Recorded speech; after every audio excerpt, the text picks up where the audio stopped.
dah. Okay, thank you. Apa minta Back tolong to Saleh? Remo. Dia Saleh ada orang jatuh Saleh. Dia dah 692 dan 5 dan dah awak dah. Okey dah. Terima kasih. Tekan apa pakai dia? Siapa lagi nak? Siapa lagi tanya jap dia siapa lagi nak? Tu yang jatuh tu nak. Kesian jatuh tu. Yang jatuh tu nak. Ui, rupa dia macam ni parachute. Ya, betul, Macam nampak, kartun dah. Ambil Letak kat gambar. slot ke terus use? Use. Terus use. Use. Mana? Gunanya Mana Lepas tu nanti nak guna macam mana? Ada dia jatuh. Depan tu. Dia Itu lah. jatuh. Wah. Pakai je nanti kau ni je. Kau right click or left click je silap aku. Wah. Cara tembak ah. Dia terjun terus buka ke macam mana? Ha. Cuba buat ni. Ya. Example. Buat percubaan ni. Sabar lu. Dia aplikasi indah. Sabar lu. Dia terjun terus buka ke apa? Ya betul, dia terbuka je. Okey, baik. Nak parachute? Takutnya nervous pula. Tinggi tu. Yang mana dah ada, jom beratur.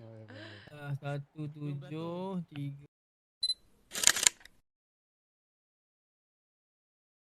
Okey, kita turun semua ke pantai garas pantai Sampai ya. Pantai. Baik, terima. Ke pantai. Ratu-ratu.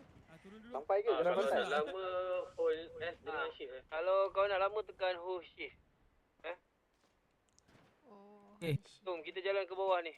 2 Okey. 3 semua lari. Shift S untuk hold dia.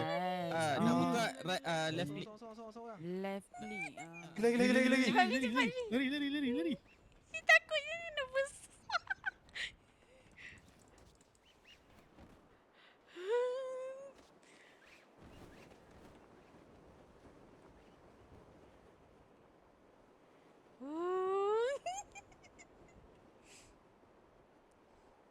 Dia meninggal ke?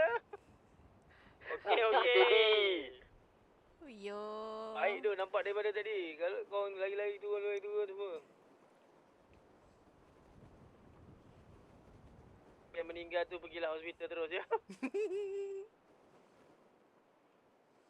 Laju tegak ah. Tak jangan. Jangan bodoh ya.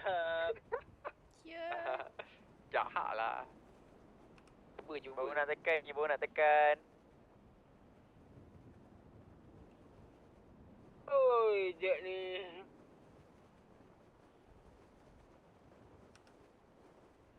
Ya Allah, depan muka aku gampang ni. Bodoh aku Jatuh.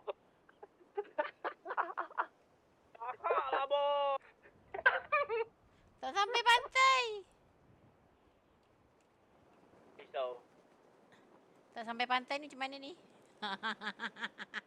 Tak ada kenderaan. Kalau ni tempat ni sampai garas militeri je dia, yang bot tu. Sedih lah kat sini.